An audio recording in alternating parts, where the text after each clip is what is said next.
What's up, guys? Another day of Make It Stick. Let's jump into Anki. Donkey, let's see if we got any flashcards. Yeah, we do. We got 4. What is a common myth about learning that chapter 1 refutes, and what is the actual truth? The common myth that chapter 1 refutes is that learning that feels easy and fluent is effective. That's a myth. The actual truth is that learning that feels difficult, strenuous, effortful, that's what leads retrieval that is effortful. Retrieval practice that leads that feels effortful, strenuous, etc. Agitating, that's what leads to deep learning and effective learning. So myth, learning is best when it's easy and feels fluent. Cool. Truth, learning that feels effortful is more durable and effective. Got it. In one sentence, what is the main point in chapter 1? Learning is misunderstood. The main point in chapter 1 is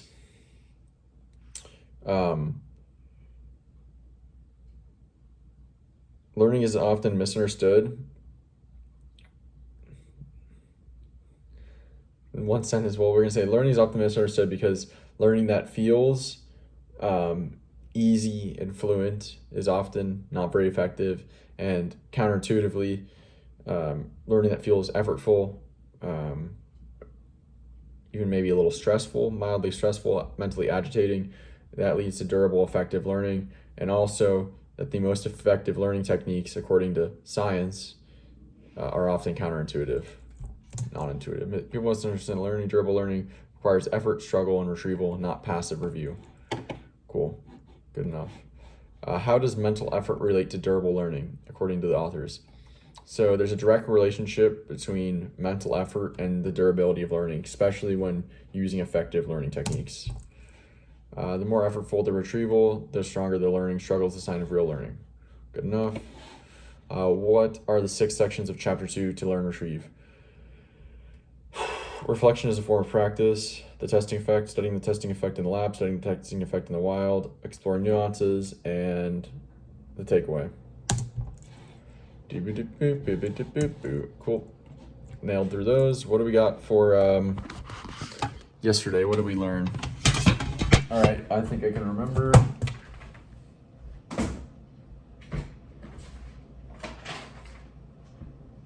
Yesterday, we learned about 2 studies. The 2006 middle school social science, 6th grade social science testing effect study, and the 2007 8th grade testing effect study, 8th grade science. So in this 2006 6th grade social science testing effects study in the wild, essentially, this study explored 3 categories of information taught in a social studies class, 6th grade. 1/3 of that information was quizzed 3 times, okay? It was quizzed at the beginning of class, it was quizzed at the end of class after learning it, and then quizzed 24 hours before the unit exam. Okay, so 3 quizzes, and these quizzes were shown on a PowerPoint on the screen. Students had these little devices where they could choose A, B, C, D, and then they're given feedback on the results. They were for no grade, maybe participation, but no, and maybe no stakes at all, no grade. Okay, that's 1/3 of the information. Another 1/3 of the information was reviewed at the same intervals. So it was reviewed at the beginning of class, reviewed at the end of class after learning it, and then reviewed 24 hours before the unit exam. And by review, that means on that slideshow, instead of having a question with answers, it just had a statement. Okay? And 3, no additional reviewing outside of what it was taught just during the class time. So no extra review. So what were the results? The surprising results, first of all, first surprising result was the information that was reviewed 3 times and the information that was not reviewed any additional times outside of class, or besides the class teaching. These guys ended up with the same grades, final grades. So the 3 reviews led to no additional grades or increase in results compared to information that had just been taught in class as normal.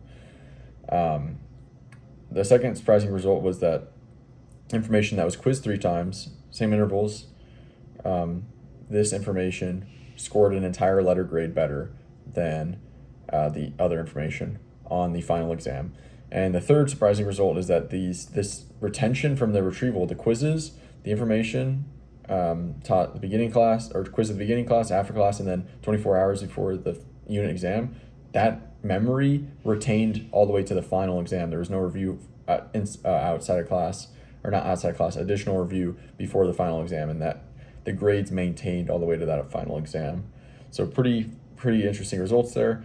They're like, okay, well, this was very interesting for a 6th grade social science class. Will the results maintain for an 8th grade science class? And so they took this same type of research, took it to an 8th grade science course within the same school.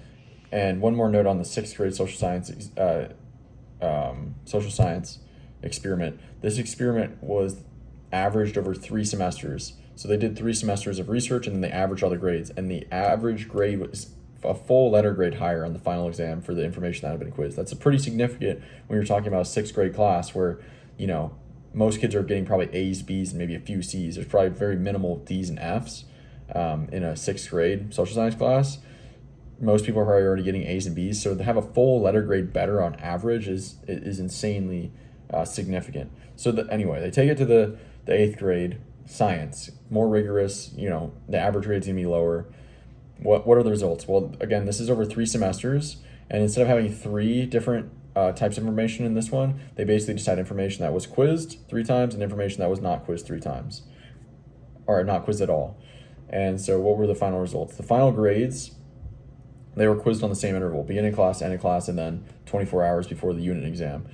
Final grades for information that had been quizzed versus final grades for information that had not been quizzed. Not been quizzed, the average grade was a 79%, so a C+.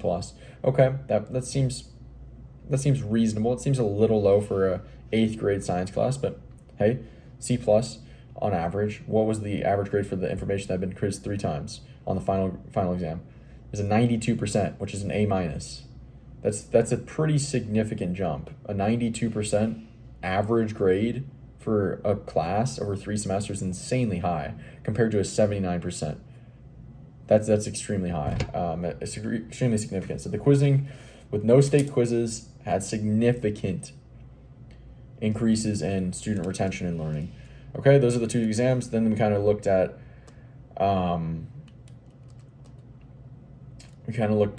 what was after that. We ended up finishing the section on studying the testing effect in the wild, and no, we didn't. But we got through no. I think there's going to be an undergraduate study now. Okay. Dude, this noise out there is fucking pissing me off.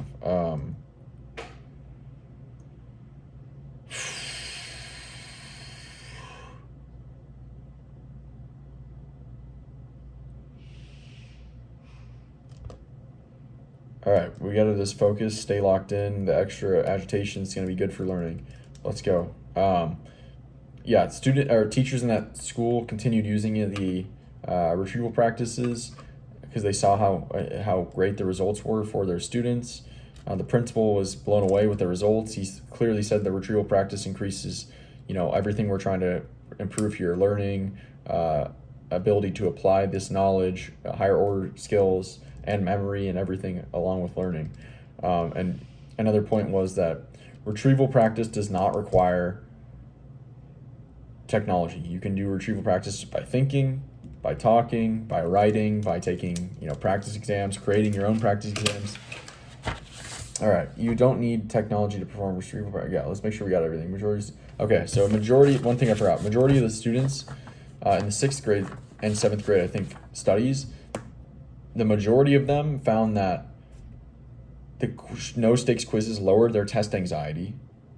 The majority, even more of them, found that they believed that the quizzing improved learning, and the majority of them actually found it enjoyable. So learning can be very enjoyable when it's effective.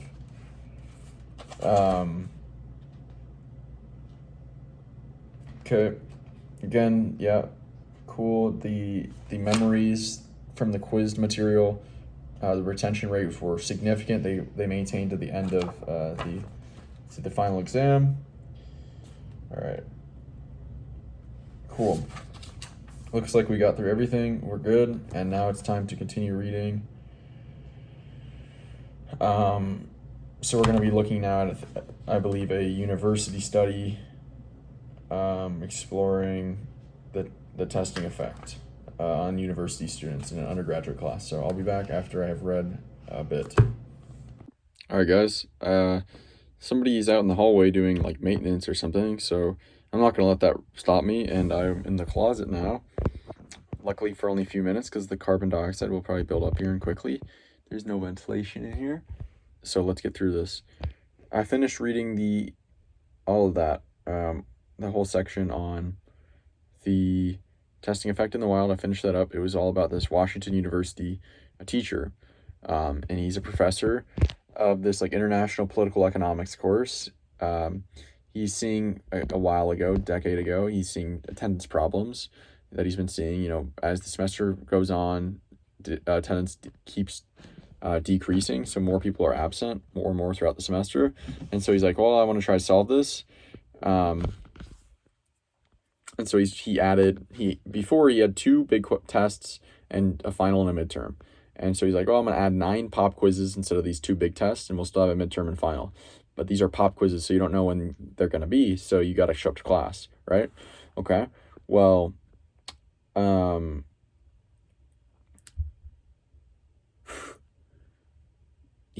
results were pretty bad. People, lots more. First of all, the attendance problem didn't really fix itself. The dropping out rate of the class increased a ton, because if they got one bad quiz grade, they just dropped the class, a lot of them, instead of taking a bad grade in the class. The students hated it, and he got a ton of pushback, so he ended up going back to his old way. But there is one note for this pop quiz like experiment or test. He had seen the best grades he'd ever seen. He was giving out A+ to some of the students, whereas some were not, tons of C's. But the students that were showing up and doing the work, he had seen the best work he'd ever seen as a teacher. So he had that little spark inside that, like, well, something here was working, but, too much pushback. It didn't work, didn't solve the problem. All right, I'll go back to my old ways. Later, he learns about how powerful the testing effect is on learning and retention, memory, and everything like that. And so he's like, well, he probably connected the last time. He's like, oh, the learning, the pop quizzes really showed the best grades I've ever seen. Maybe that was the testing effect in action. So this time he puts 9 quizzes, not pop quizzes. He puts them in the syllabus, and that's it. I think there's no big test, just 9 quizzes. They're all cumulative, just like the course, just like the other exams. The quiz questions are the same or similar as the exam questions would have been. But now he's got 9 quizzes instead of 4 big tests, essentially. That's the only difference. And he ended up seeing better attendance, the best class discussions he's ever seen, the most student learning, the best average grades he'd ever seen, and more people wanted to join the class because they enjoyed they'd heard other people had joined the class. So the big takeaway here is like, just through more testing, more frequent testing, and more testing in general, it leads to great results such as better learning, better retention, better application, everything. Just more tests, more learning. And yeah, I'm starting to see that real learning, effective learning, it can be very enjoyable for people, and it typically is very enjoyable for people. But yeah, I think that's really the takeaway, is the more testing, the more learning, even at undergraduate levels. All right, that was the timer. More testing, more learning. That was the Washington University kind of teacher, Sobel, international political economics teacher, professor, how he restructured the course. He's like, this has really opened my eyes to how much the structuring of the course itself affects the students' learning, not just like our teaching. And maybe that the structure and the amount of testing and the frequency of testing is more important than our actual teaching itself for student learning and outcomes. So that's it for today. I'll talk to you guys later.